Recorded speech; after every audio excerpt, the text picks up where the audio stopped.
이봐, 부엌일이나 하는 사람! 인사 안 하고 뭐해? 한성그룹 막내 따님이라고.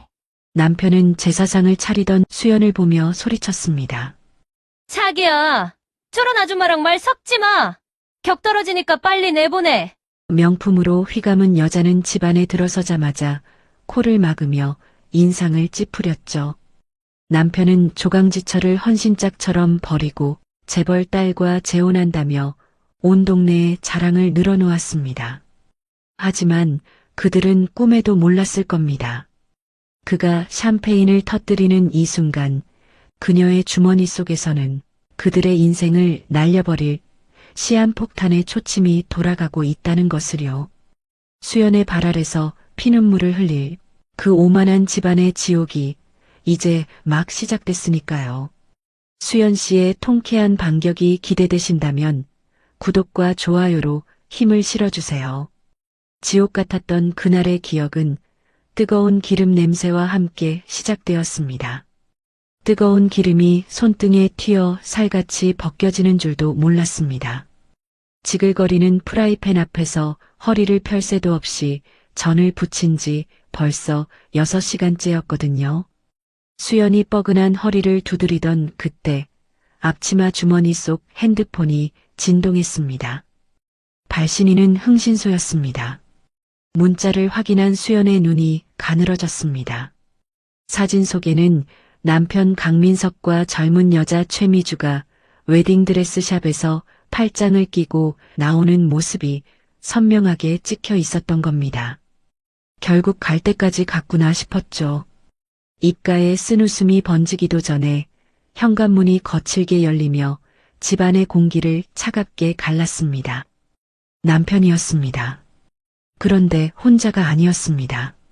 명품으로 온몸을 휘감은 젊은 여자 최미주가 제 집 안방마님처럼 당당하게 들어오는 것이 아니겠습니까?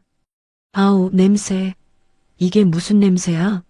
자기야, 빨리 문 좀 열어. 나 질식해 죽겠어.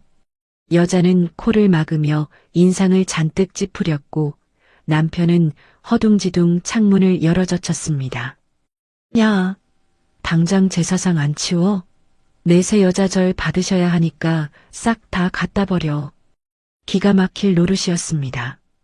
돌아가신 시아버지 제삿날에 상간녀를 데려와 인사를 시키겠다니 사람의 탈을 쓰고 어찌 이럴 수 있단 말입니까?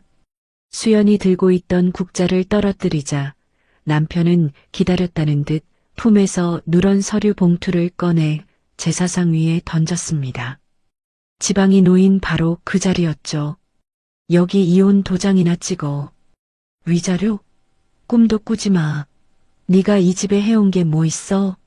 20년 넘게 밥이나 축냈지. 옆에 있던 여자가 코웃음을 치며 거들었습니다. 언니, 눈치 좀 챙겨요. 오빠가 언니 꼴도 보기 싫다잖아요. 주제 파악 좀 하고 살지. 참으로 뻔뻔하고 천벌을 받을 작태가 아닐 수 없었습니다. 그때 방문이 열리며 시어머니가 나왔습니다.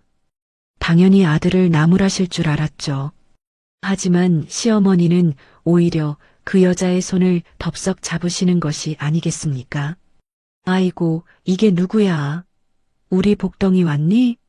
그래, 나이만 헛먹은 사람보다야 젊고 탱탱한 애가 100번 낫지.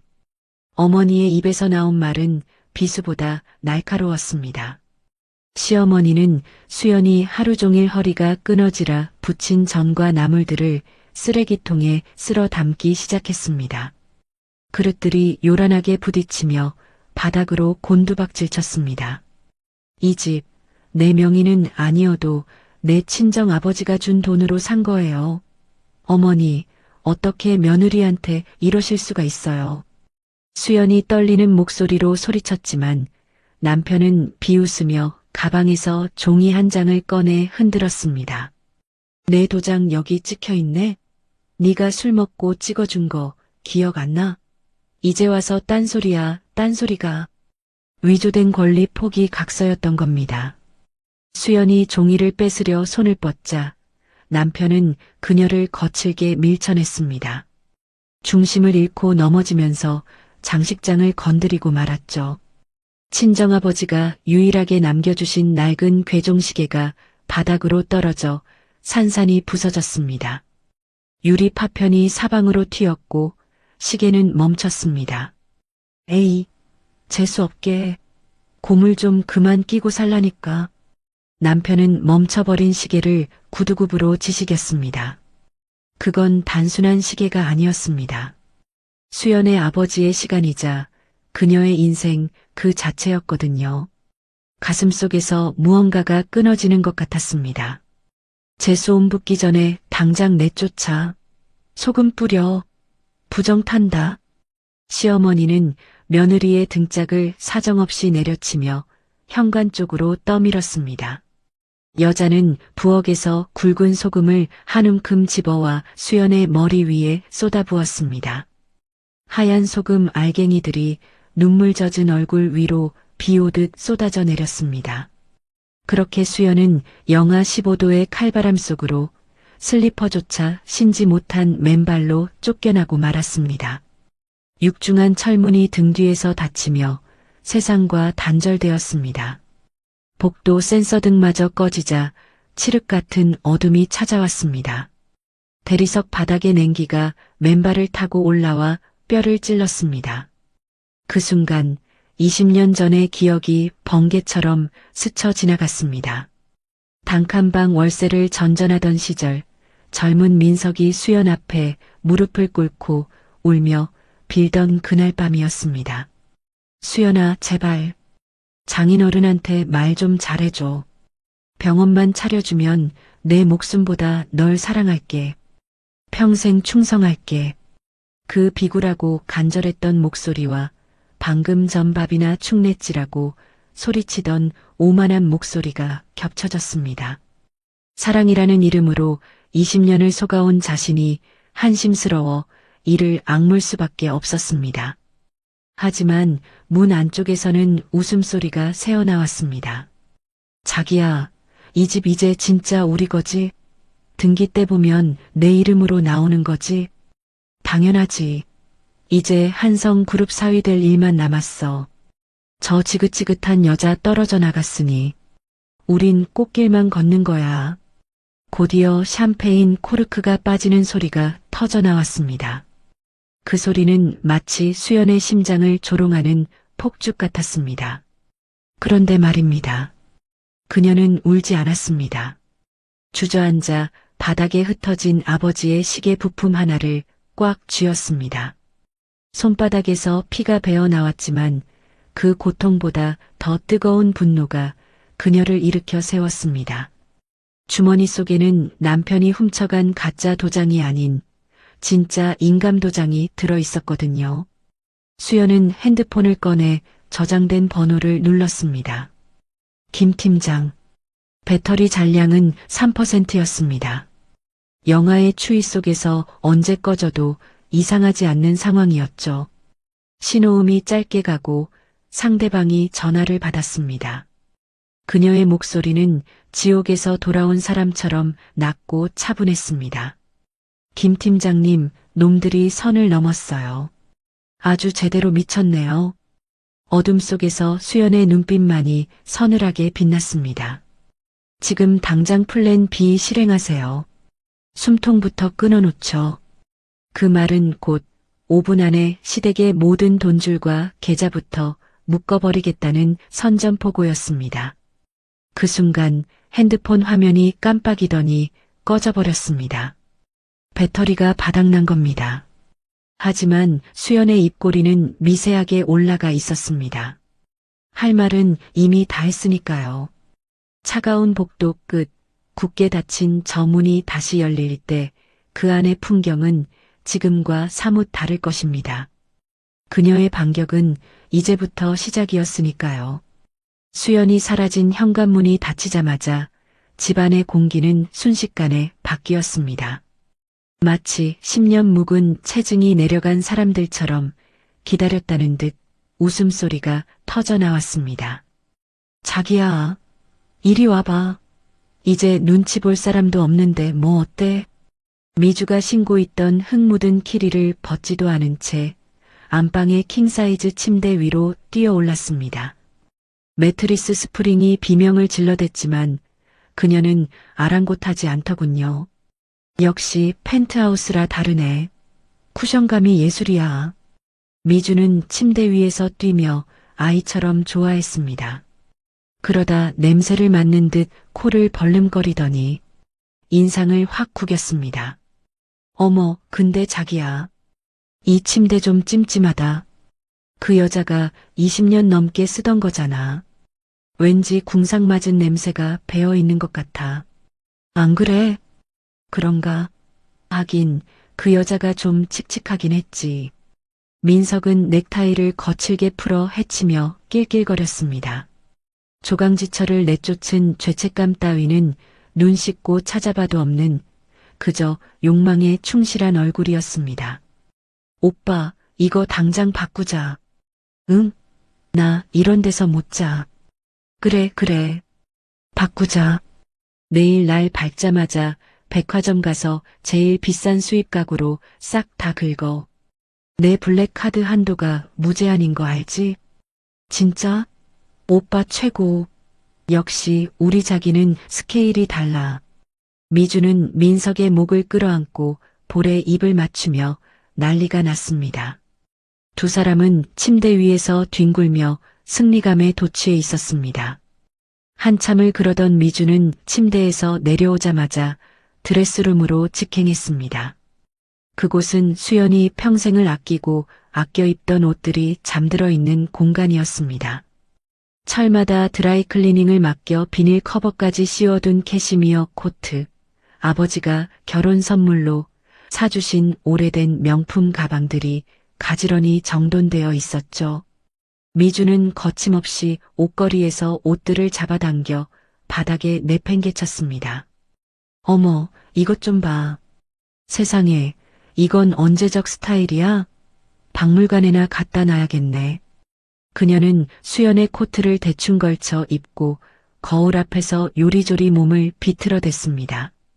근데 사이즈는 딱이네.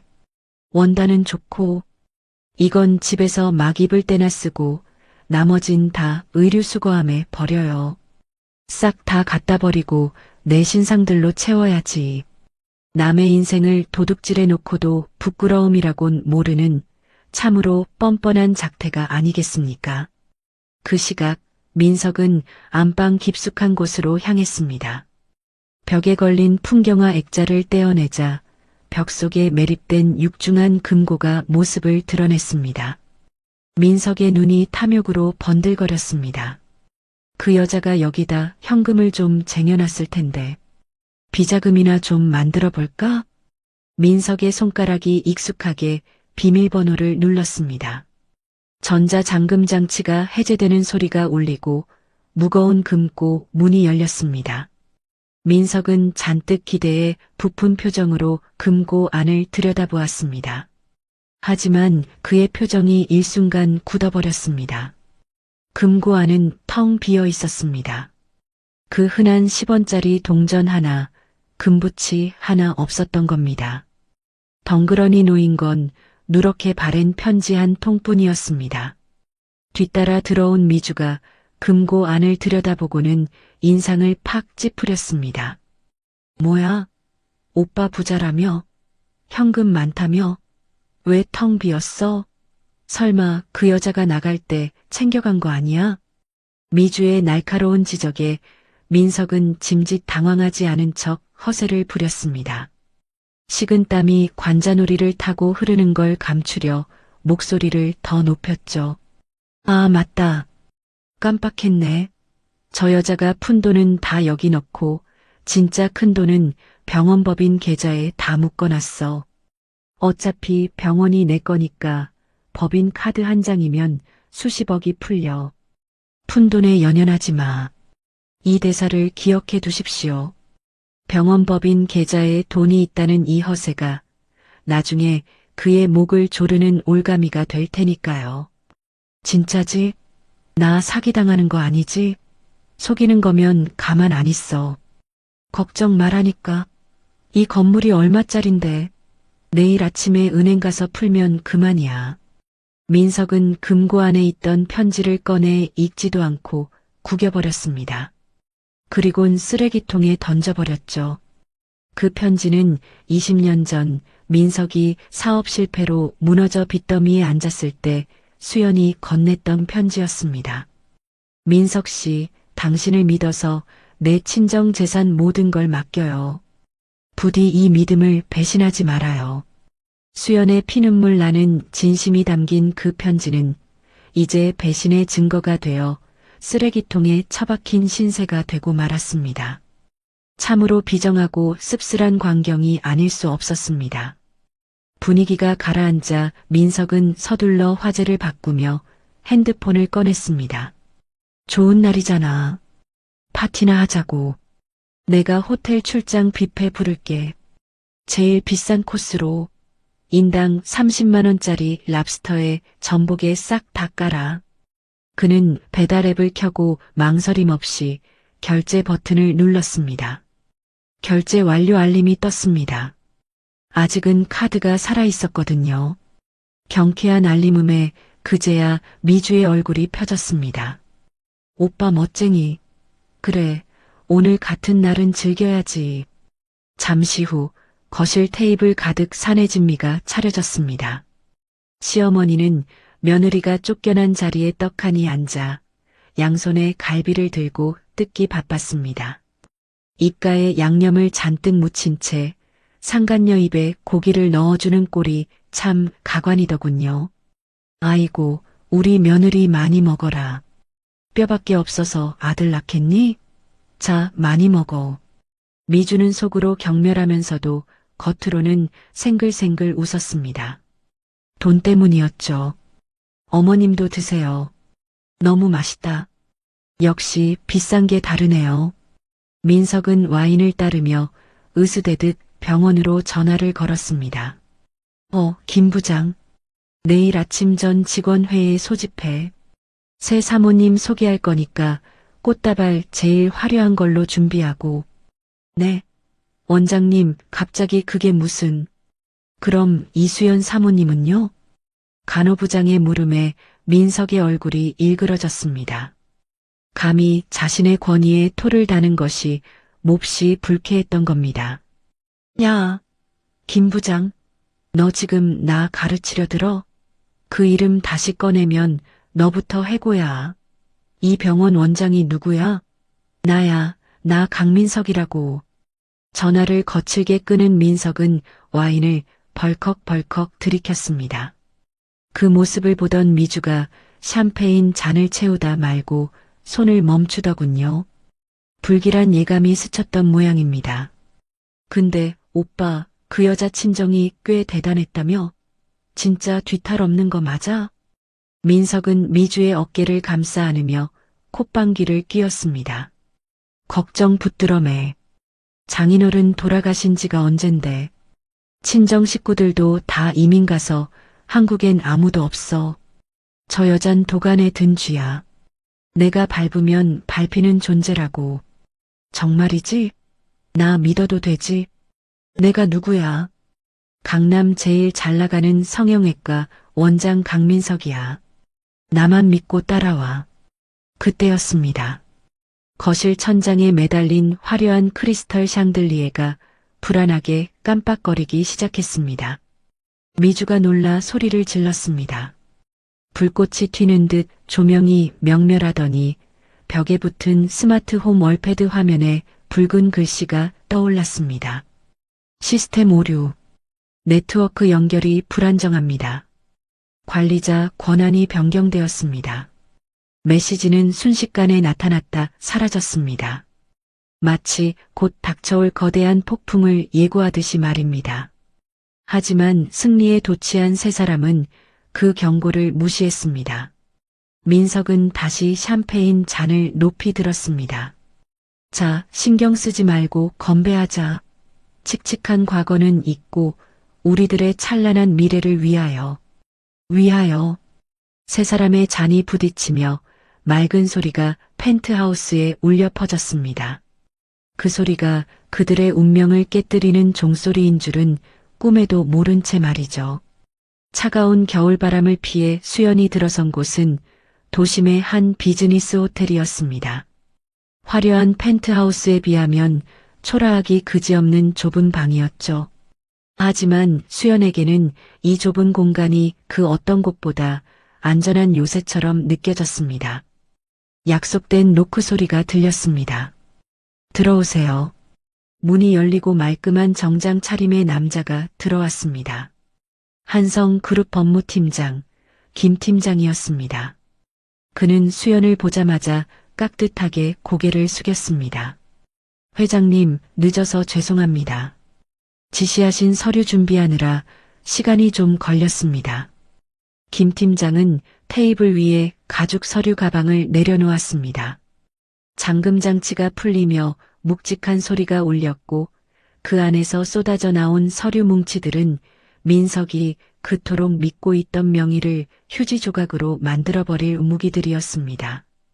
관계당국, 금융감독원, 그리고 법원에 동시 접수할 준비 끝났습니다. 버튼만 누르시면 됩니다. 수연은 고개를 끄덕이며 품속에서 무언가를 꺼냈습니다.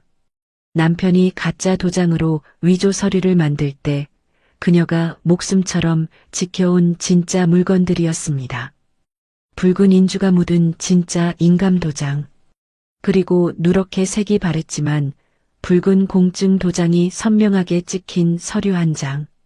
바로 20년 전 작성된 부동산 실권리자, 명예등기 약정서, 일명이면 계약서였습니다. 팀장님, 여기 특약 조항 제1조 확인해 주세요. 수연의 손가락이 서류의 하단을 가리켰습니다. 김 팀장이 안경을 고쳤으며 내용을 소리내어 읽었습니다. 본 명의신탁은 배우자의 부정행위가 확인되는 즉시 해지되며 모든 소유권은 원상 복구된다. 그렇습니다. 수연은 20년 전 친정아버지의 유산으로 민석에게 병원을 차려주면서도 만약의 사태를 대비해 이 안전장치를 걸어두었던 겁니다. 사랑해서 모든 걸 주었지만 맹목적인 바보는 아니었거든요. 김 팀장이 감탄하며 고개를 끄덕였습니다. 완벽합니다. 이 정도면 소송 갈 것도 없습니다. 내일 아침 법원 문 열자마자 가처분 신청하면 점심때쯤엔 모든 게 끝날 겁니다. 김 팀장은 태블릿 화면을 보여주었습니다. 화면 가득 강민석 명의의 재산 목록이 떴습니다. 메디컬 빌딩, 펜트하우스, 외제차 3대, 그리고 병원법인 계좌들. 수연은 화면 속 목록들을 하나하나 손가락으로 짚어나갔습니다. 마치 사형 선고를 내리는 판사처럼 말입니다. 전부 다요. 숨 쉴 구멍 하나 남기지 말고 싹 다 막으세요. 10원짜리 하나도 못 쓰게. 알겠습니다. 그리고 이건 회장님이 요청하신 정산 내역입니다. 수연은 계산기를 받아들고 익숙한 손놀림으로 숫자를 두드리기 시작했습니다. 건조한 키패드 소리가 호텔 방을 채웠습니다. 원금 5억, 연봉리 15%, 기간은 20년. 20년 전 개원 자금으로 빌려준 5억 원이었습니다. 당시 민석은 내가 성공하면 이자 쳐서 100배로 갚을게 라고 호언장담했었죠. 그 약속, 이제 지킬 때가 된 것입니다. 계산기 액정에 숫자가 떠올랐습니다. 약 81억 8천만 원이었습니다. 여기에 그동안 민석이 생활비 명목으로 빼돌린 횡령액과 정신적 위자료를 더했습니다. 총 200억입니다. 청구하세요. 200억이라 강민석 씨가 감당할 수 있을까요? 아마 거품 물고 쓰러질 텐데요. 쓰러지라고 하는 겁니다. 전 그 사람이 숨 쉬는 것조차 아까우니까요. 그때 테이블 위에 올려둔 수연의 핸드폰이 요란하게 울려댔습니다. 화면에 남편이라는 두 글자가 떴습니다. 부재중 전화만 벌써 10통째였습니다. 아마도 집에 돌아와서 무언가 찜찜해서 전화를 건 모양이었죠. 수연은 망설임 없이 차단 버튼을 눌렀습니다. 더 이상 그 목소리에 흔들릴 이유가 없었거든요. 잠시 수연의 머릿속에 20년 전의 기억이 스쳐 지나갔습니다. 단칸방 월세 살던 시절, 젊은 민석이 수연의 앞에 무릎을 꿇고 울며 빌던 그날 밤. 수연아, 제발. 장인어른한테 말 좀 잘해줘. 병원만 차려주면 내 명의로 된 모든 게 다 내 거야. 평생 너한테 충성할게. 그 비굴하고 간절했던 목소리와 제사상 앞에서 밥이나 축냈지라고 소리치던 오만한 목소리가 겹쳐졌습니다. 사랑이라는 이름으로 20년을 속아온 자신이 한심스러워 이를 악물 수밖에 없었습니다. 팀장님, 그럼 내용 증명은 지금 바로 발송할까요? 김 팀장의 질문에 수연은 고개를 저었습니다. 아니요. 지금 보내면 재미없잖아요. 수연은 자리에서 일어나 창가로 다가갔습니다. 내일 파티 시작 직후에 보내세요. 가장 행복해서 날아갈 것 같을 때 바닥으로 처박아줘야죠. 그래야 뼈저리게 아플 테니까요. 명심하겠습니다. 김 팀장이 나간 뒤 수연은 화장대 거울 앞에 앉았습니다. 거울 속의 여자는 헝클어진 머리에 퉁퉁 부은 눈, 갈라진 입술을 하고 있었습니다. 초라하기 짝이 없는 몰골이었죠. 수연은 빗을 들어 엉킨 머리를 빗어내렸습니다. 그리고 파우치에서 립스틱을 꺼냈습니다. 핏빛보다 붉은색. 입술에 붉은색을 채워넣자 거울 속 여자의 눈빛이 달라졌습니다. 립스틱 뚜껑을 닫는 소리가 마치 총알을 장전하는 것처럼 건조하게 울렸습니다. 이제 식모 이수연은 죽었어. 잘 가라, 강민석. 수연은 외투를 챙겨 입고 호텔을 나섰습니다. 그녀가 향한 곳은 명장이 운영하는 오래된 시계 수리점이었습니다. 문을 열고 들어서자 돋보기 안경을 쓴 노인 장인이 고개를 들었습니다. 수연은 주머니에서 박살난 아버지의 괴종시계 부품들을 꺼내놓았습니다. 유리는 깨지고 태엽은 튀어나와 엉망진창이 된 시계. 장인은 혀를 차며 고개를 저었습니다. 심하게 망가졌는데 이거 살릴 수 있겠습니까? 부품 구하기도 쉽지 않을 텐데. 하지만 수연은 단호했습니다. 네. 비용은 얼마가 들어도 상관없어요. 부품을 다 갈아서라도 살려주세요. 그녀는 깨진 시계판을 어루만지며 속삭였습니다. 내 멈춰버린 20년을 다시 돌려야 하거든요. 내 시간은 이제부터니까요. 수리점을 나온 수연은 다시 호텔방으로 돌아와 창밖을 내다보았습니다. 저 멀리 도심 한복판에 우뚝 솟은 메디컬 빌딩이 보였습니다.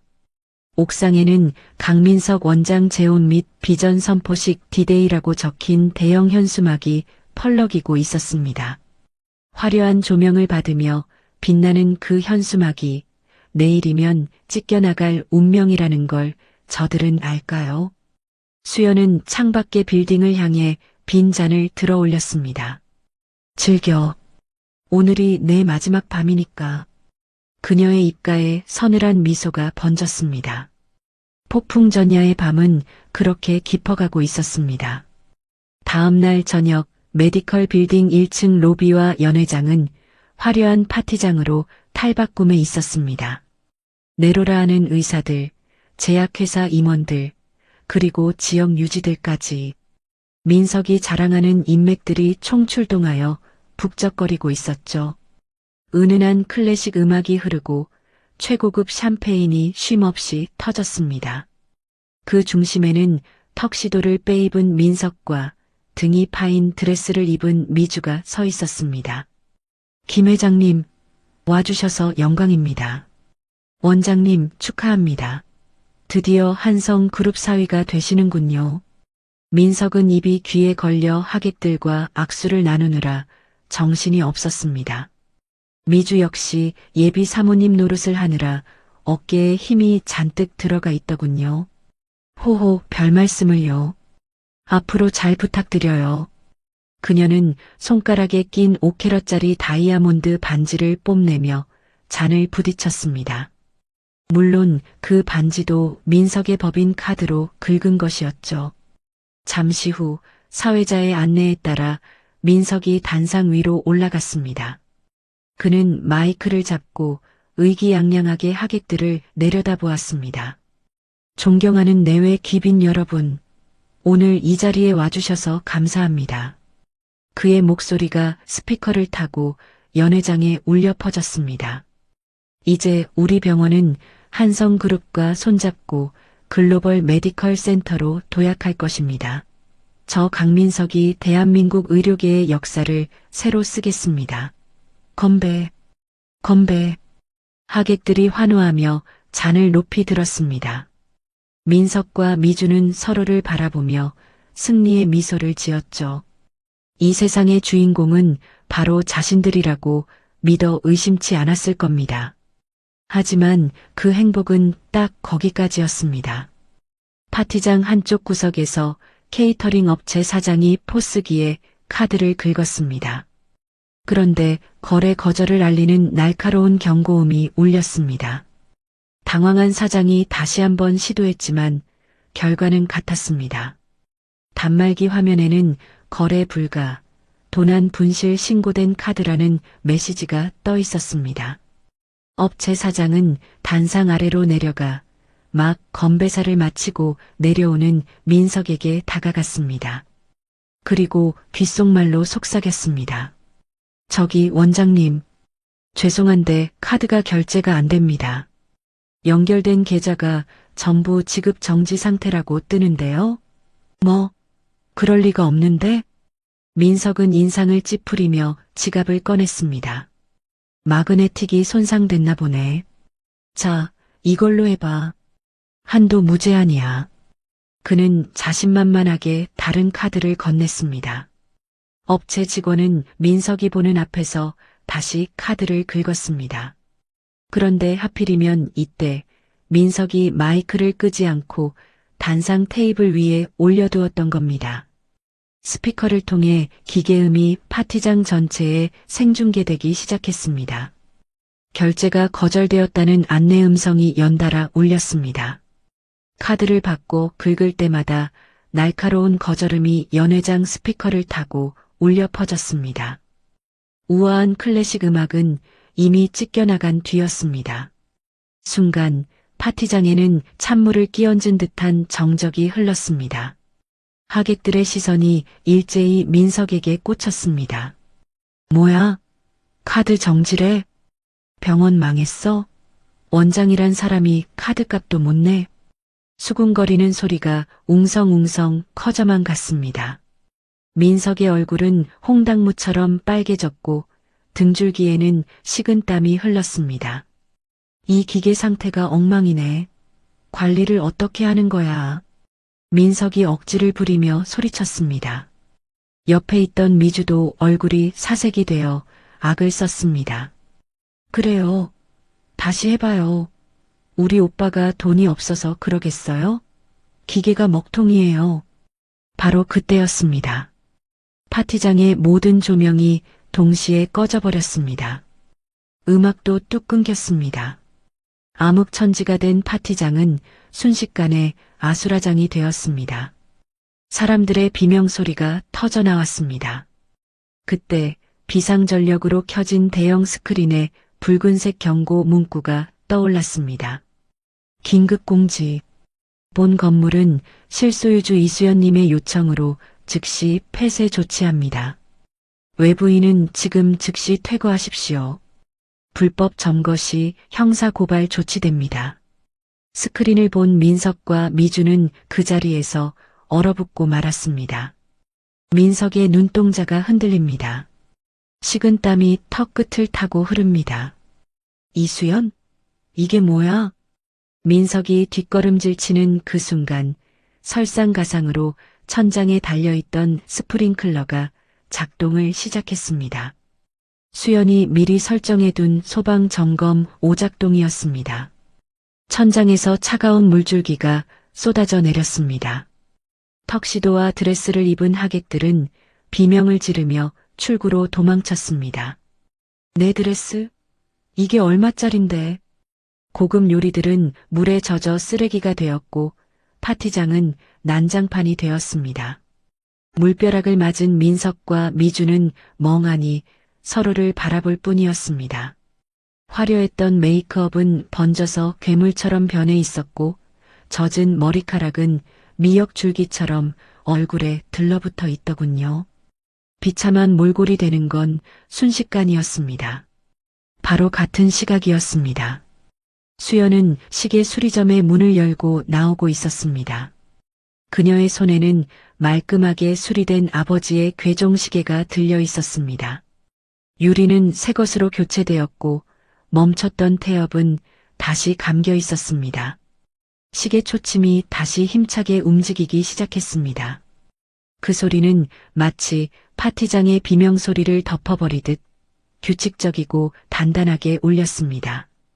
수연은 시계를 가슴에 품고 밤하늘을 올려다보았습니다. 아버지, 보고 계시죠? 이제 제 시간이 다시 흐르기 시작했어요.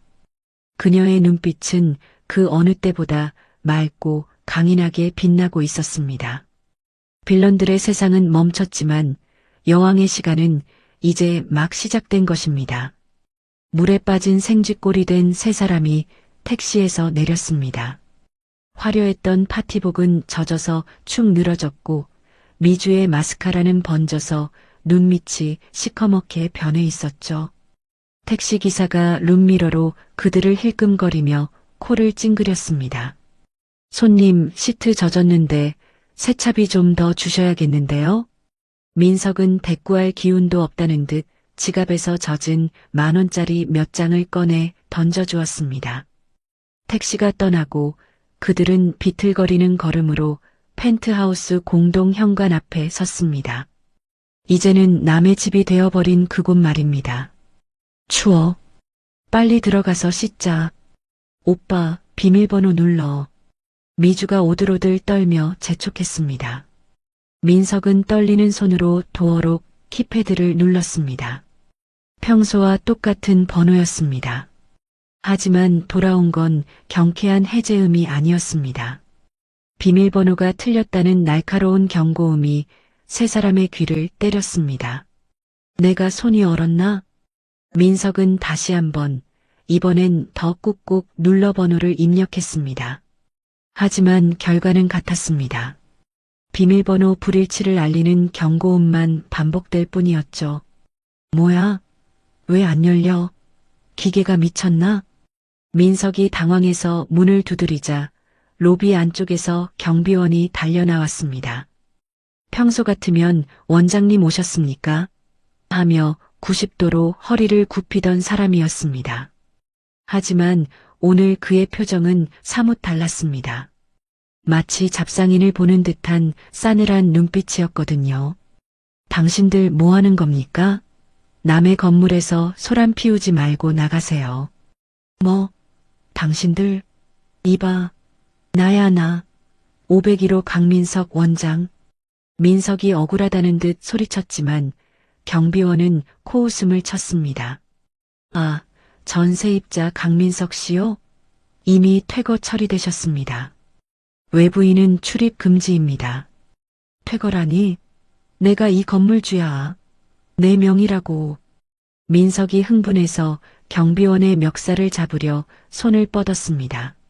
하지만 경비원의 손은 매서웠습니다. 민석의 팔을 거칠게 쳐내며 둔탁한 타격음이 울렸고 민석이 뒤로 비틀거렸습니다. 어디서 행패야? 이수연 회장님 지시입니다. 얼씬도 하지 말라고 하셨어요. 경찰 부르기 전에 나가세요. 회장님? 민석의 입이 떡 벌어졌습니다. 어제까지만 해도 식모, 아줌마라고 부르던 수연이 하루아침에 회장님이 되어 자신의 앞길을 막고 있는 것이 아니겠습니까? 기가 막힐 노릇이었죠. 그때였습니다. 로비 안쪽 엘리베이터 문이 열리며 웅성거리는 소리가 들려왔습니다. 덩치 큰 용역업체 직원들이 카트 서너 개를 줄줄이 밀고 나오고 있었습니다. 카트 안에는 무언가가 산더미처럼 쌓여 있었습니다. 저거 내 옷 아니야? 미주가 비명을 질렀습니다. 그렇습니다. 카트 안에 담긴 건 그들이 펜트하우스에 두고 온 명품 옷, 골프채, 가방, 그리고 미주가 아끼던 수십 켤레의 구두들이었습니다. 직원들은 로비 바닥에 카트를 엎어버렸습니다. 물건들이 쓰레기처럼 바닥에 쏟아져 내렸습니다. 미주가 아끼던 명품 가방이 대리석 바닥을 뒹굴었고 민석의 최고급 골프채가 서로 부딪히며 요란한 소리를 냈습니다. 이게 뭐 하는 짓이야? 내 물건에 손대지 마. 미주가 달려들어 가방을 집어들려 했습니다. 하지만 법원 집행관 조끼를 입은 남자가 그녀의 앞을 가로막았습니다. 손대지 마세요. 압류 물품입니다. 집행관은 미주의 손에 들린 가방을 낚아채더니 가방 정면에 빨간 딱지를 붙였습니다. 이것도 저것도 전부 채무 변제를 위한 압류 대상입니다. 하나라도 가져가면 절도죄로 추가 고소 들어갑니다. 뭐라고요? 이건 내 혼수라고요. 내가 산 거라고. 미주가 발을 동동 구르며 악을 썼지만 집행관은 눈 하나 깜짝하지 않았습니다.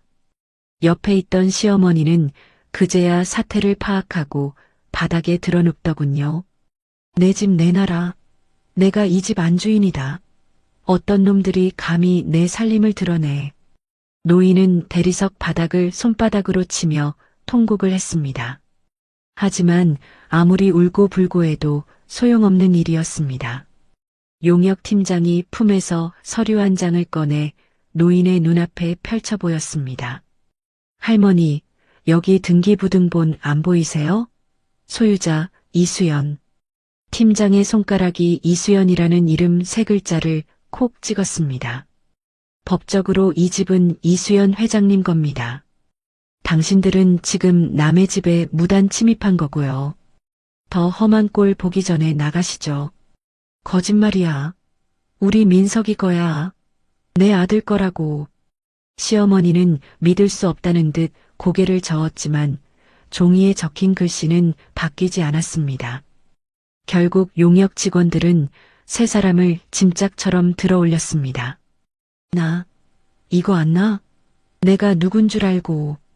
민석이 발버둥 쳤지만 역부족이었습니다.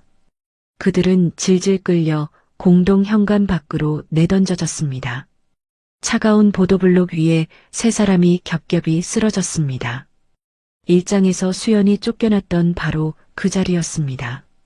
그때는 영하의 칼바람이 불었지만 지금은 추적추적 겨울비가 내리고 있었습니다. 빗물이 그들의 젖은 옷을 더 무겁게 적셨습니다. 참으로 처량하고 비참한 꼴이 아닐 수 없었습니다. 오빠 어떻게 좀 해봐.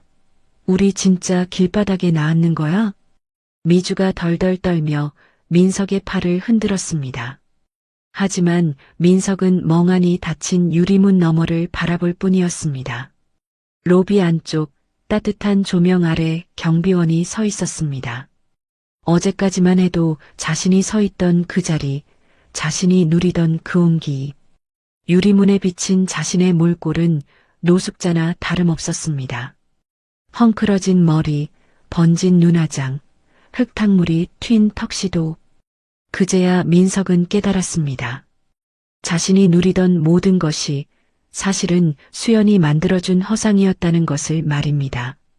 민석은 바닥을 주먹으로 내리쳤지만 돌아오는 건 손등이까지는 고통뿐이었습니다. 일단 비라도 피하자. 저기 편의점 처마 밑으로 가. 세 사람은 짐 보따리 하나 챙기지 못한 채 편의점 처마 밑으로 몸을 피했습니다. 지나가는 사람들이 그들을 힐끔거리며 수군댔습니다. 옷차림은 파티복인데 꼴이 왜 저래? 술 취했나 봐. 수치심에 얼굴이 화끈거렸습니다. 미주가 민석을 째려보며 쏘아붙였습니다. 오빠 건물주라며, 재벌이라며, 이게 뭐야? 나 사기 결혼 당한 거 아니야? 시끄러워. 나도 머리 아파 죽겠으니까 좀 닥쳐. 뭐, 닥쳐? 야, 너 때문에 내 명품 가방 다 뺏겼잖아. 물어내. 내 가방 물어내라고. 미주가 민석의 멱살을 잡고 흔들었습니다. 이게 어디서 남편 멱살을 잡니? 나라. 시어머니가 끼어들어 미주의 머리채를 잡았습니다. 이거 안 나?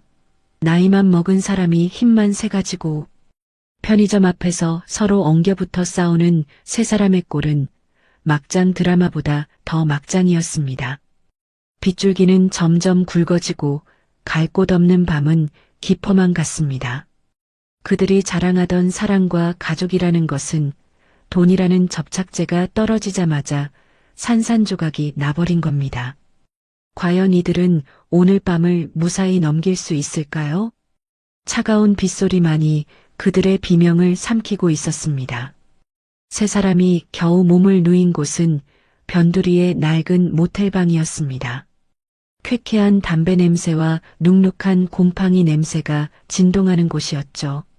미주는 침대 구석에 웅크리고 앉아 코를 막으며 투덜거렸습니다. 냄새. 오빠, 나 이런 데서 못 자. 피부 썩을 것 같아. 조용히 좀 해. 나 지금 머리 터질 것 같으니까.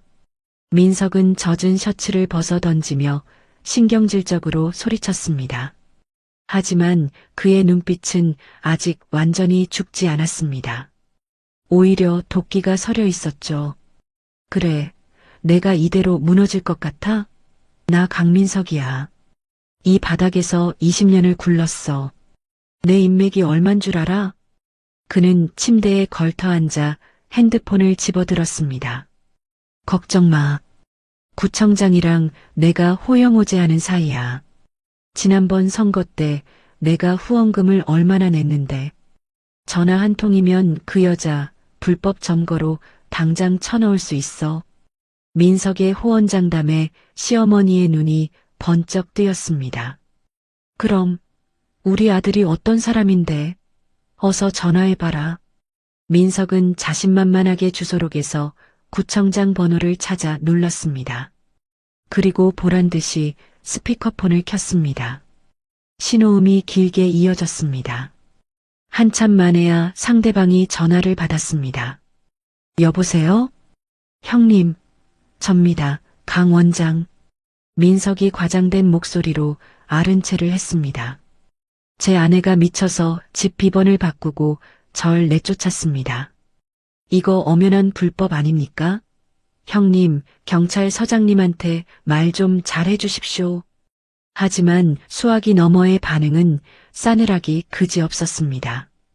이보게, 강 원장. 자네 뉴스 안 보나? 네.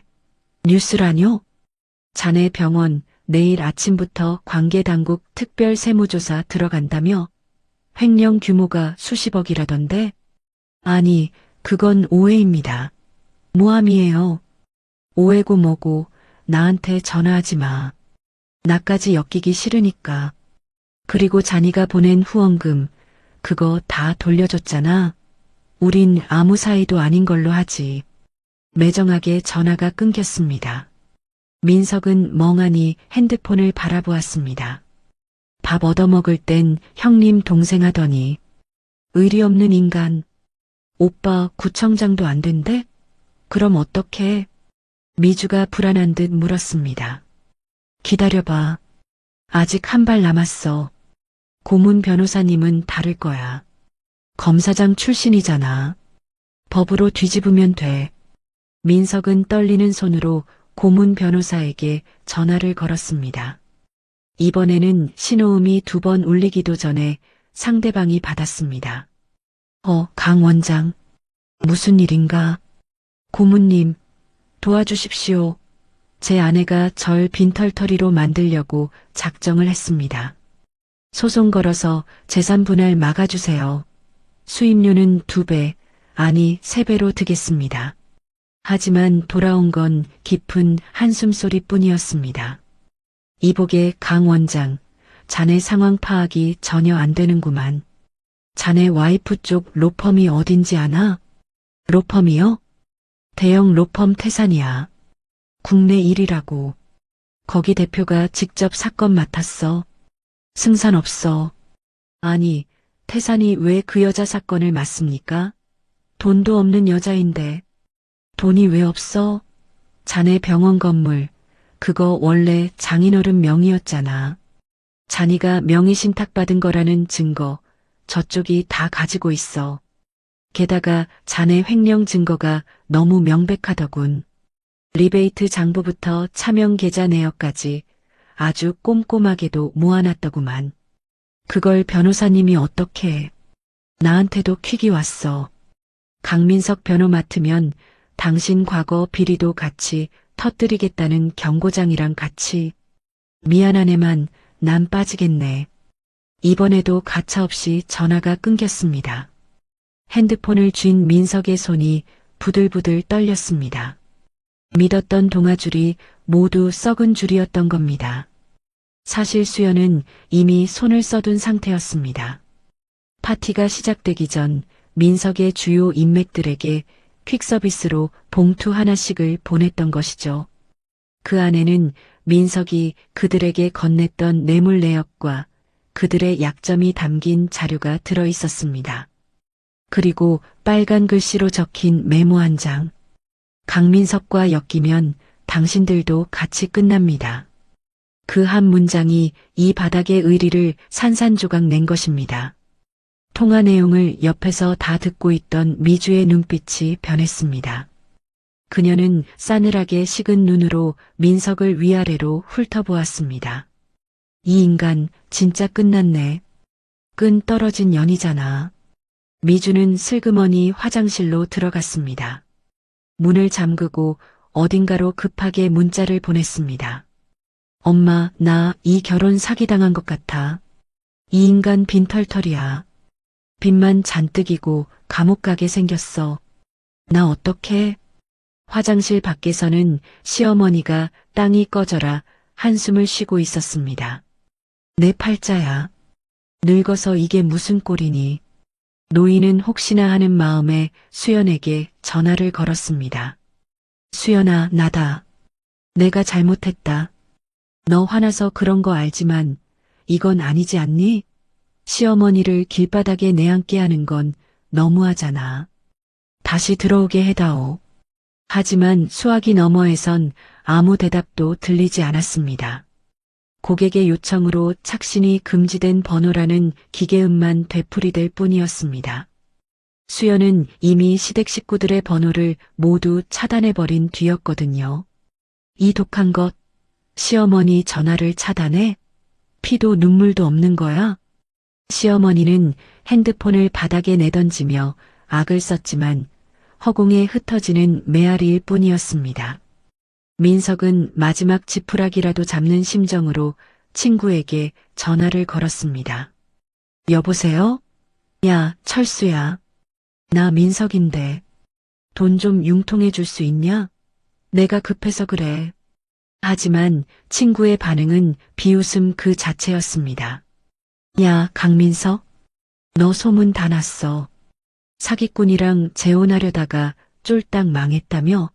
너 지금 신용불량자 될 판이라는데 누가 돈을 빌려주냐? 너까지 이럴 거야? 우리가 친구 아이가. 친구? 네가 돈 많을 때나 친구지. 끊어. 나 바빠. 세 번째 끊김이었습니다. 그것은 사회적 사망 선고나 다름없었습니다. 민석은 핸드폰을 침대 위로 힘없이 떨어뜨렸습니다. 맥없이 고꾸라지는 핸드폰처럼 그의 남은 자존심도 바닥을 쳤습니다.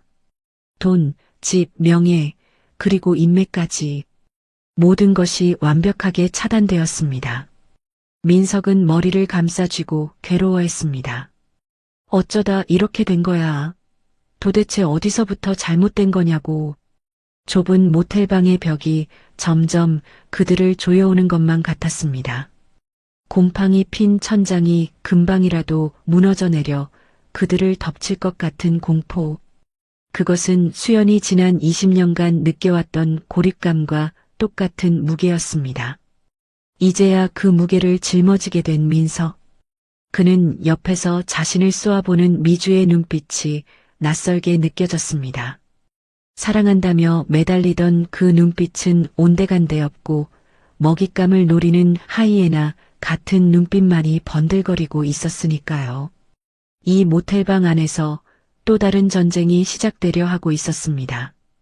다음 날 아침 모텔방 인터폰이 요란하게 울렸습니다. 선잠이 든 민석이 짜증스럽게 수화기를 들었습니다. 여보세요. 아침부터 왜 이럽니까? 손님, 등기 왔습니다. 본인이 직접 받으셔야 한다는데요. 등기? 올 데가 없는데. 민석은 찜찜한 기분으로 카운터에 내려가 서류 봉투 하나를 받아왔습니다. 봉투 겉면에는 붉은색 스탬프로 중요라고 찍혀 있었고 발신인은 대형 로펌 태산이었습니다. 봉투를 쥐고 방으로 돌아오는 민석의 손이 미세하게 떨렸습니다. 불길한 예감은 언제나 틀리는 법이 없으니까요. 방에 들어서자 시어머니와 미주가 그를 쳐다보았습니다. 뭐냐? 무슨 서류야? 민석은 말없이 봉투를 뜯었습니다.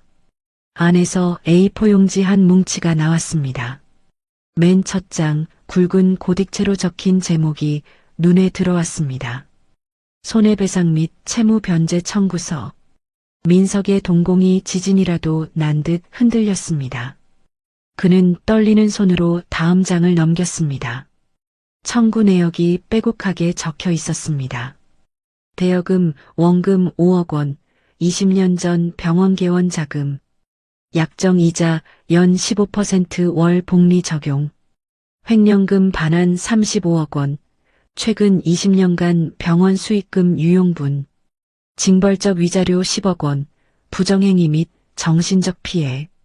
그리고 맨 마지막 줄, 굵고 진하게 인쇄된 최종 합계 금액. 총 청구 금액 205억 3,200만 원. 205억? 민석의 입에서 바람 빠지는 소리가 났습니다.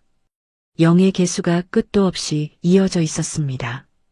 20년이라는 시간의 무게가 복리라는 마법을 부려 눈덩이처럼 불어난 빚더미가 되어 돌아온 것입니다. 옆에서 훔쳐보던 시어머니가 비명을 질렀습니다. 뭐라고? 200억? 200만 원도 아니고 200억? 노인은 뒷목을 잡고 휘청거렸습니다. 그리고는 그대로 침대 위로 쓰러지고 말았습니다. 하지만 민석은 어머니를 챙길 겨를조차 없었습니다. 종이를 쥔 손이 부들부들 떨리다 못해 경련을 일으키고 있었거든요. 말도 안 돼. 이게 말이 돼? 5억이 어떻게 200억이 돼? 민석이 악을 쓰며 서류를 바닥에 내동댕이 쳤습니다. 그러자 침대 구석에 앉아있던 미주가 벌떡 일어났습니다. 그녀는 바닥에 떨어진 서류를 주워들고 빠르게 훑어내려갔습니다. 그리고는 계산기를 꺼내 두드리기 시작했습니다. 건조한 키패드 소리가 모텔방에 울렸습니다. 시계 초침처럼 섬뜩하게 들리더군요. 맞네. 복리 15%면 이 정도 나와. 오빠, 이거 다 갚아야 해? 오빠 명의로 된 거 다 뺏겨도 모자라잖아. 미주가 앙칼지게 소리쳤습니다. 야, 너 지금 그게 중요해? 사람이 죽게 생겼는데. 그럼 안 중요해? 오빠 빚이 200억이면 나한테 사준 가방이랑 차도 다 토해내야 하는 거 아니냐고. 사회행위 취소 소송 걸리면 나까지 거지 된다고. 미주는 시어머니가 기절하든 말든 자기 앞가림하기에 바빴습니다. 그녀에게 민석은 더 이상 사랑하는 자기가 아니라 200억짜리 빚덩어리일 뿐이었으니까요. 민석은 머리를 감싸쥐고 주저앉았습니다. 이수연, 이 독한 여자. 날 죽일 작정이구나. 그날 밤 12시. 모두가 지쳐 잠든 시각, 시어머니가 슬그머니 눈을 떴습니다.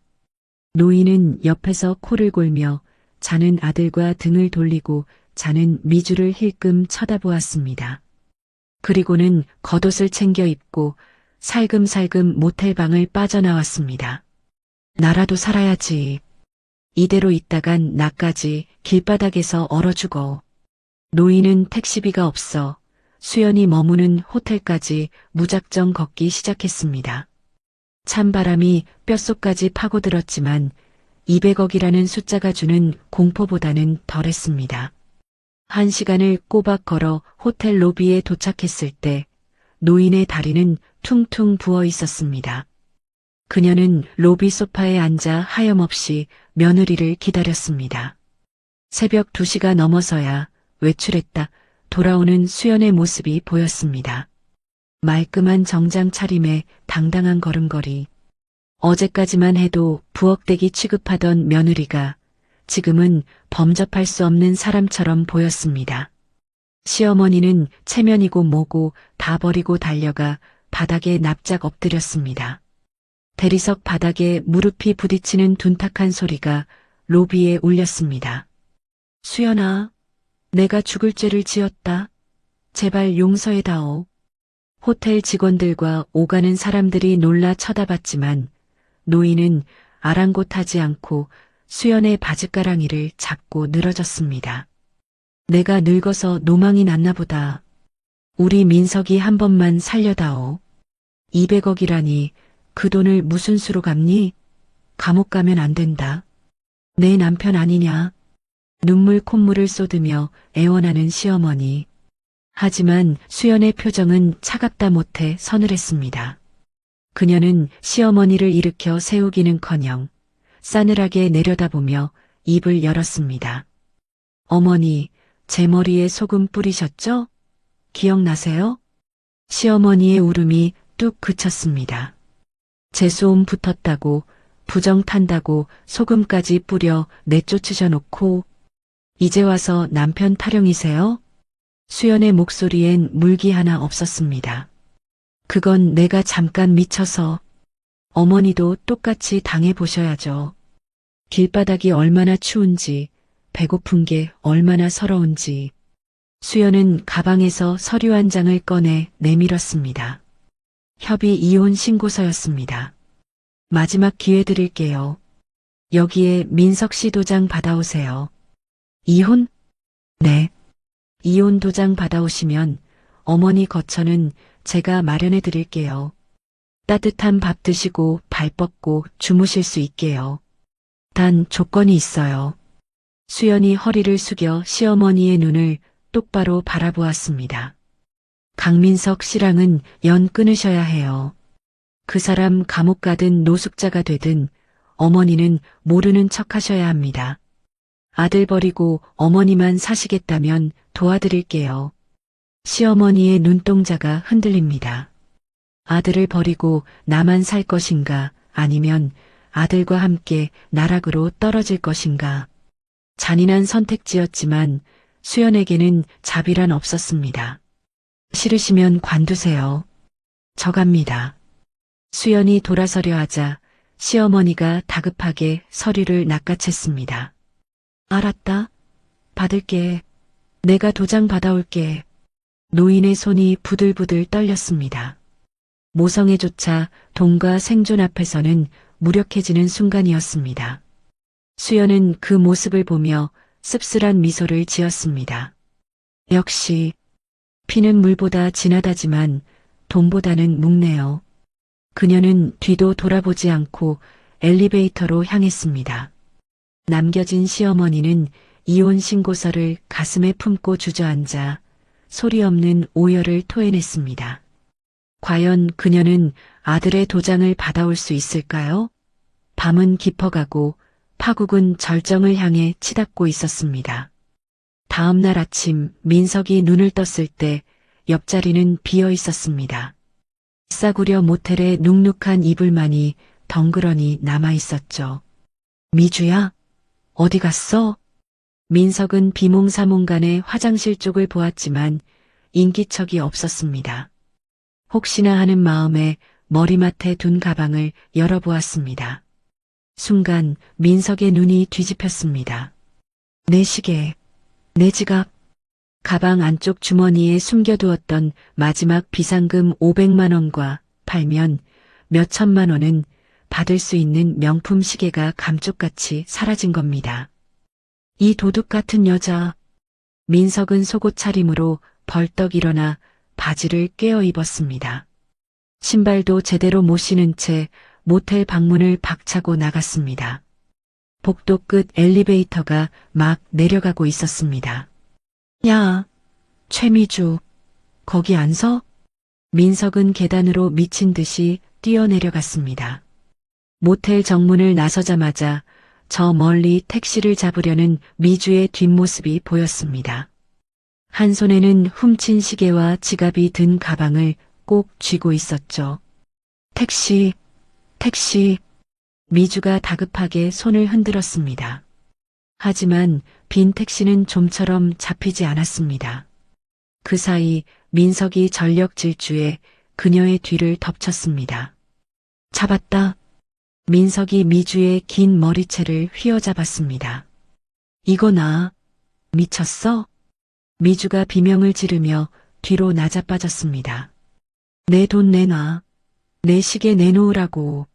민석은 미주의 가방을 뺏으려 안간힘을 썼습니다. 하지만 미주도 만만치 않았습니다. 그녀는 신고 있던 하이힐을 벗어 민석의 정강이를 내리찍었습니다. 민석이 고통에 몸부림치자 미주는 들고 있던 핸드백으로 민석의 얼굴을 사정없이 후려쳤습니다.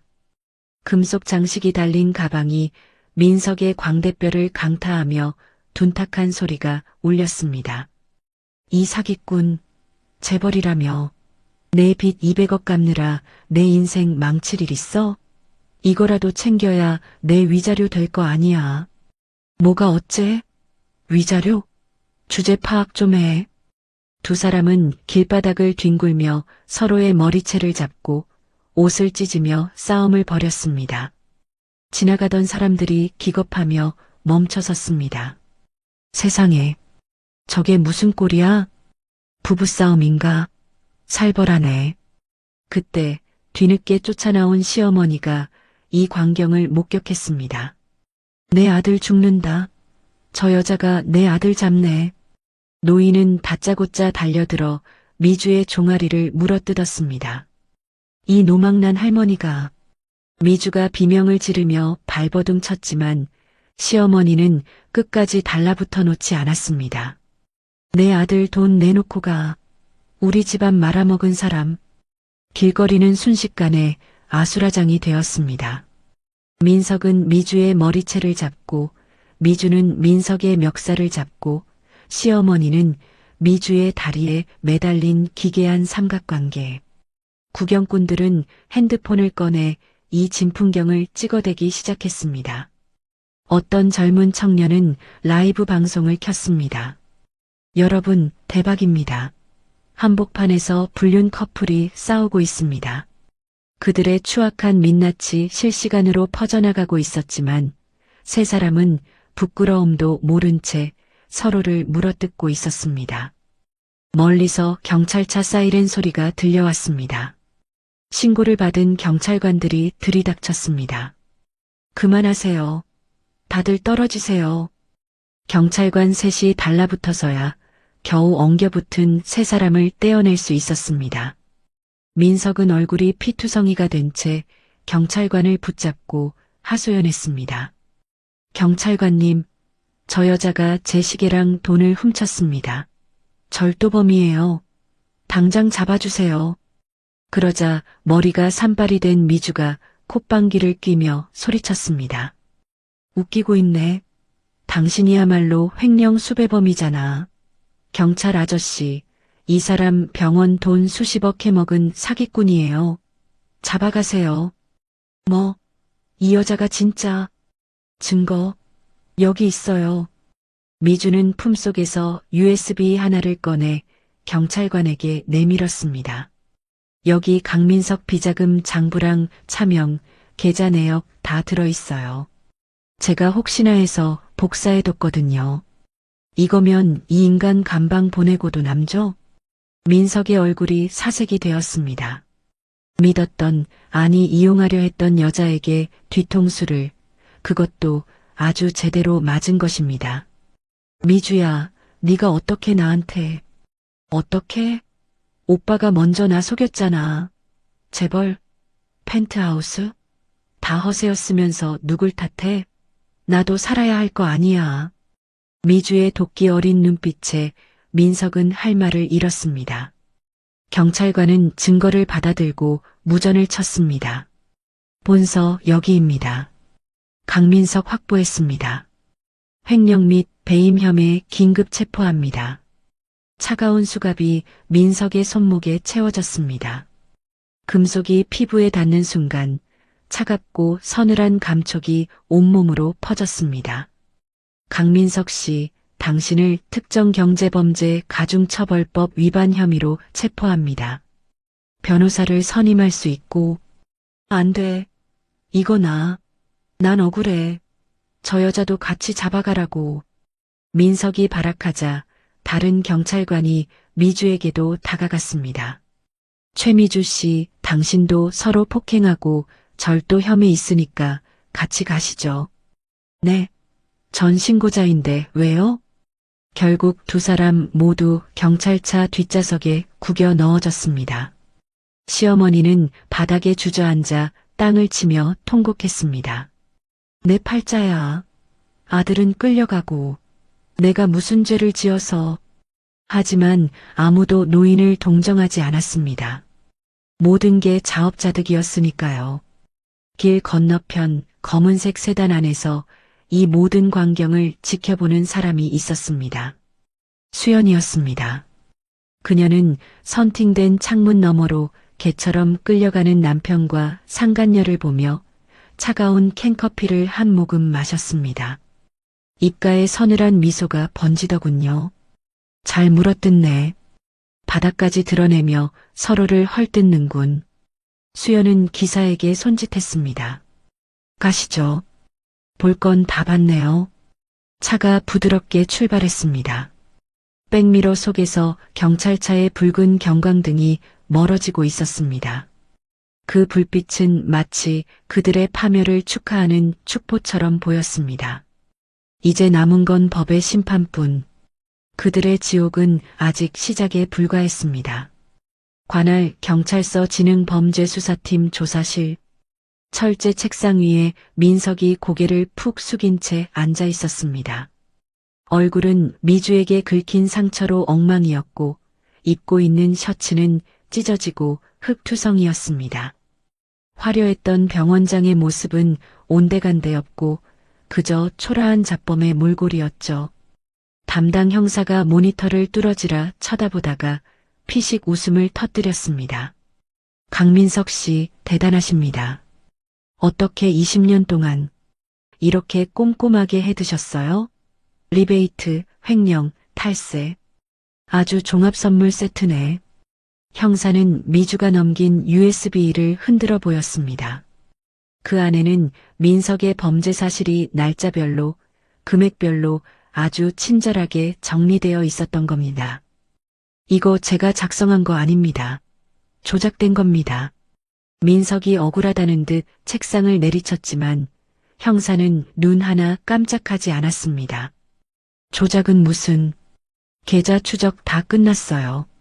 당신 차명 계좌로 들어간 돈이 35억이 넘던데 변명은 법정 가서 하시고. 형사는 자리에서 일어나 민석의 손목을 잡아챘습니다.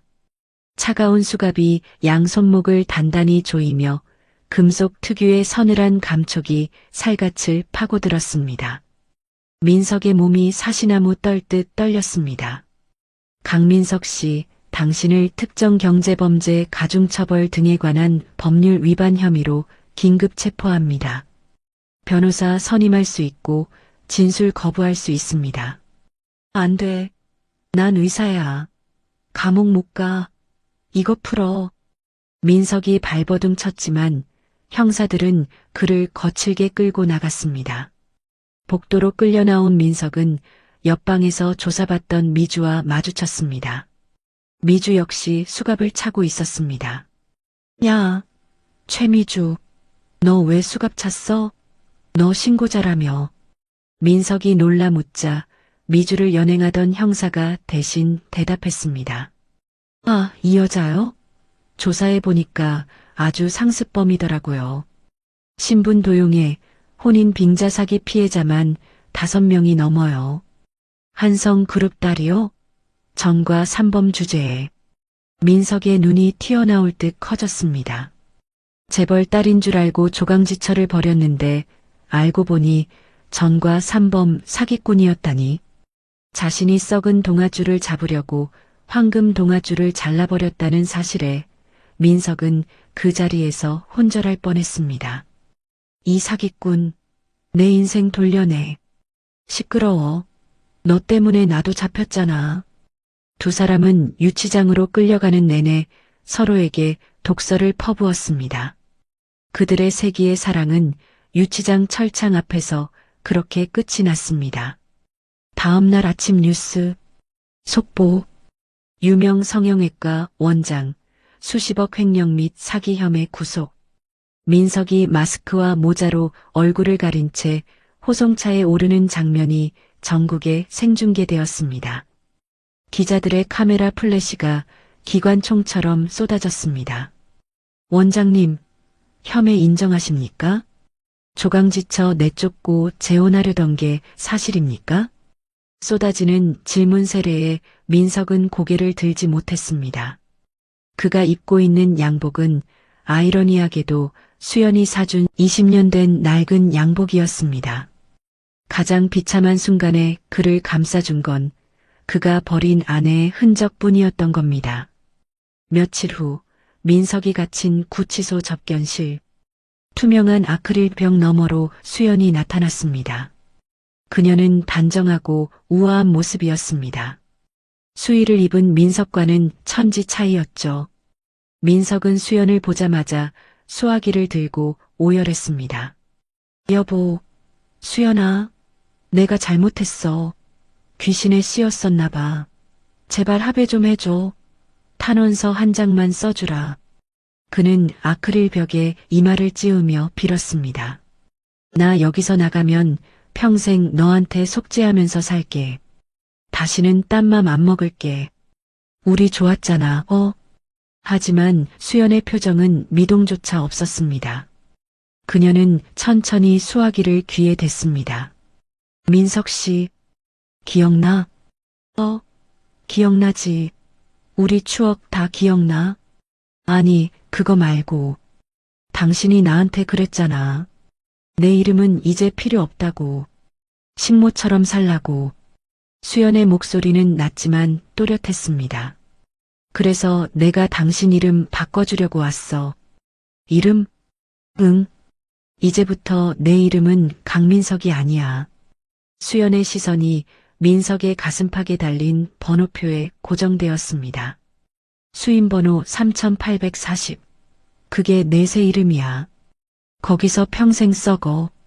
수연은 미련 없이 수화기를 내려놓았습니다.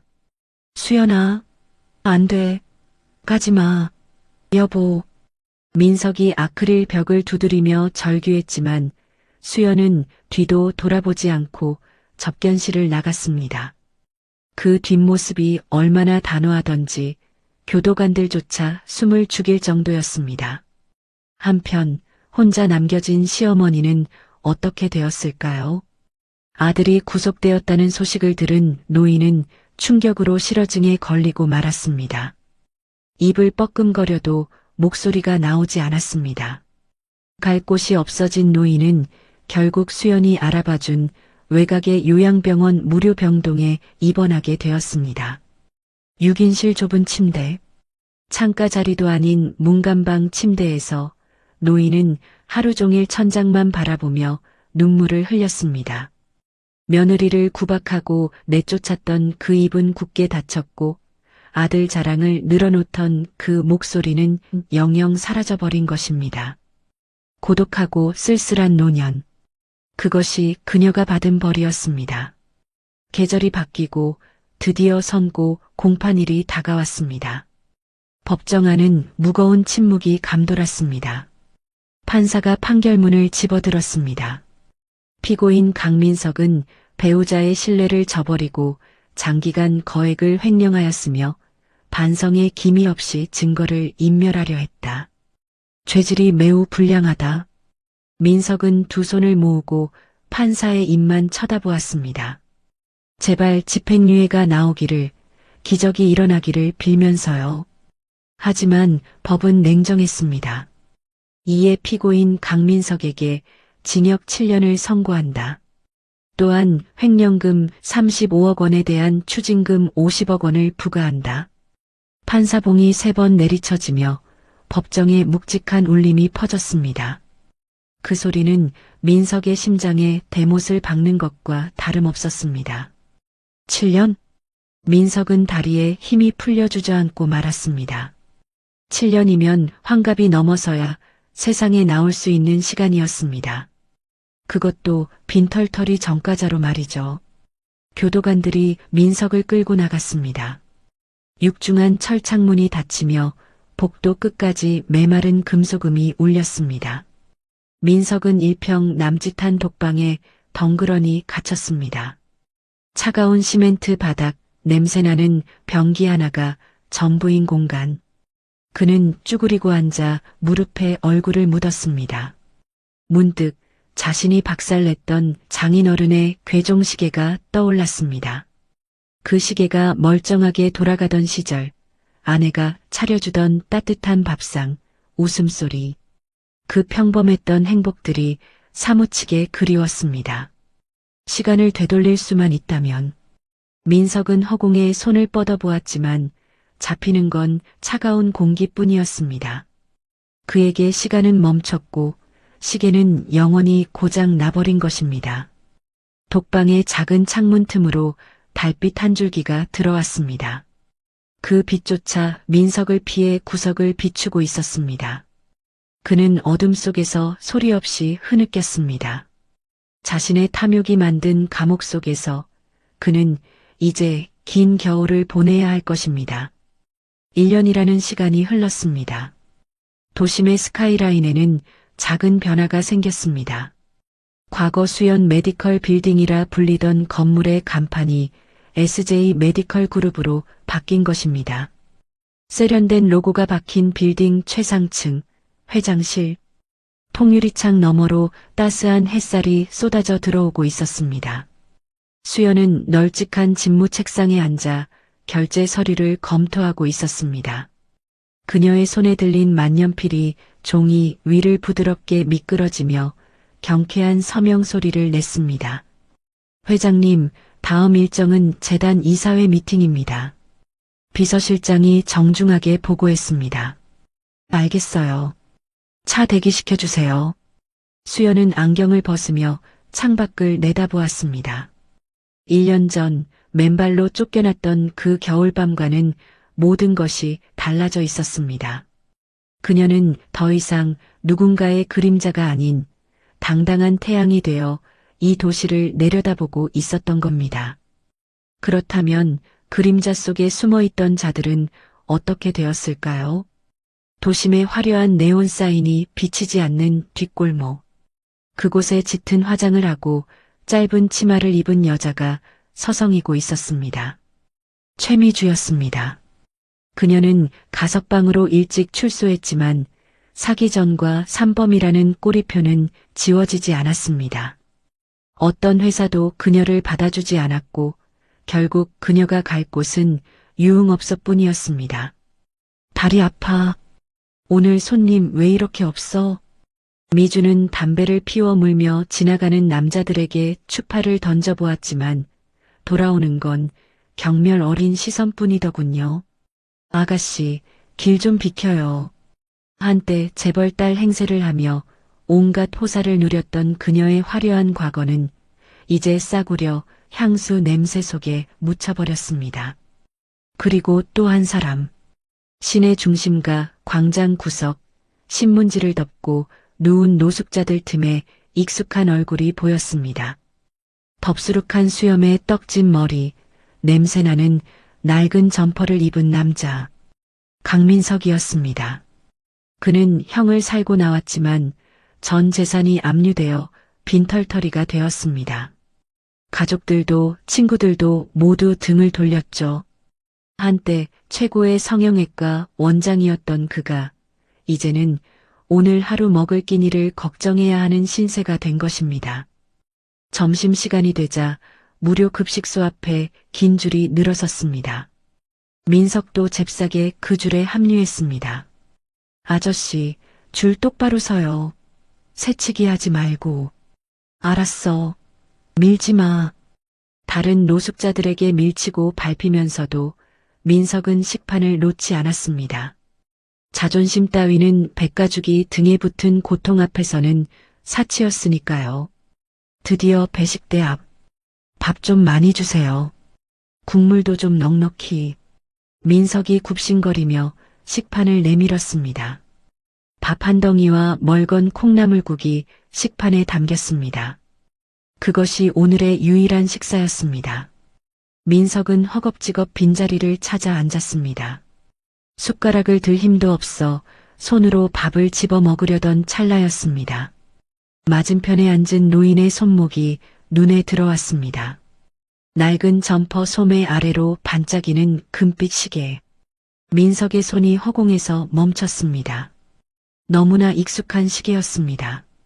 자세히 보니 다이얼판에 미세한 흠집이 있었지만 유리는 새 것으로 교체되어 깨끗하게 빛나고 있었습니다. 그 시계는 바로 1년 전 제삿날 밤 민석이 바닥에 내동댕이 쳐 박살냈던 장인어른의 유품이었습니다. 저기 그 시계. 민석이 떨리는 목소리로 말을 걸자 노인이 사람 좋은 미소로 대답했습니다. 아, 이거요? 복지재단에서 기증받은 겁니다. 어떤 귀한 분이 주셨는데 고장난 걸 다 고쳐서 주셨지 뭡니까? 이 시계 덕분에 내가 시간 맞춰 인력시장도 나가고 새 인생 살고 있어요. 나한테는 행운의 부적입니다. 순간 민석의 머릿속에 수연의 모습이 스쳐 지나갔습니다. 수연이 복지재단 이사장에게 시계를 건네며 환하게 웃고 있었습니다. 이 시계는 시간을 소중히 여길 줄 아는 분께 드리고 싶어요. 멈췄던 제 시간을 다시 흐르게 해준 고마운 물건이거든요. 그녀의 따뜻한 진심이 시계를 통해 낯선 노인에게 전해진 것입니다. 민석은 밥을 먹다 말고 고개를 떨구었습니다. 식판 위로 굵은 눈물방울이 떨어졌습니다. 밥풀이 튀고 콧물이 흘러내려도 닦을 생각조차 하지 못했습니다. 그는 짐승처럼 울부짖었습니다. 자신이 그날 밤 박살내고 버렸던 것은 단순한 고물시계가 아니었습니다. 자신을 지켜주던 아내의 사랑, 장인어른의 은혜, 그리고 자신의 인생을 지탱해주던 행운 그 자체였던 것입니다. 그 행운을 제 발로 차버리고 이제 와서 남의 손목에서 빛나는 시계를 보며 우는 꼴이라니. 후회는 언제나 늦고 되돌릴 수 없는 법입니다. 주변 노숙자들이 혀를 찼습니다. 밥 먹다 말고 왜 저래? 냅둬. 사연 없는 사람이 어딨어.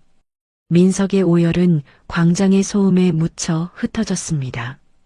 그날 밤 수연은 리모델링을 마친 펜트하우스 테라스에 서 있었습니다.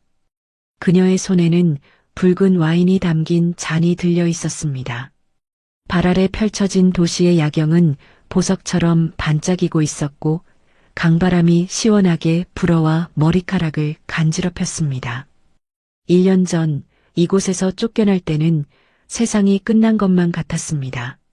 하지만 지금 그녀는 혼자지만 더 이상 외롭지 않았습니다. 자신을 갉아먹던 기생충들을 모두 털어내고 온전한 나로서 서 있었기 때문입니다. 수연은 밤하늘을 올려다보며 와인을 한 모금 머금었습니다. 향긋한 포도향이 입안 가득 퍼졌습니다. 고생했어, 이수연. 정말 잘 버텼어. 그녀는 스스로를 다독이며 빈 잔을 높이 들어 올렸습니다. 마치 보이지 않는 관객들에게 건배를 제의하듯이 말입니다. 잔이 밤 공기를 가르며 맑고 청아한 소리를 냈습니다. 자신의 욕망을 위해 가족을 버린 자는 결국 가장 비참한 곳에서 타인의 행복을 부러워하며 울게 되었습니다. 반면 멈춰버린 시계를 다시 고쳐 쓴 주인공은 자신의 인생을 스스로 구원해냈습니다. 진정한 불안 통장의 잔고가 아니라 내 곁에 있는 사람을 귀하게 여기는 마음에서 시작되는 것이 아닐까요? 오늘 명의의 여왕 수연 씨의 사연 어떠셨나요? 답답했던 가슴이 뻥 뚫리셨다면, 그리고 수연 씨의 찬란한 인생 이막을 응원하고 싶으시다면 구독과 좋아요 한 번씩 꼭 눌러주세요. 여러분이 눌러주시는 좋아요 하나가 누군가의 춥고 외로운 겨울을 녹이는 따뜻한 봄 햇살이 됩니다. 저는 다음에도 가슴 찡하고 속 시원한 이야기로 다시 찾아오겠습니다. 지금까지 여러분의 품격을 높여드리는 인생사연지의 명품 드라마였습니다. 감사합니다.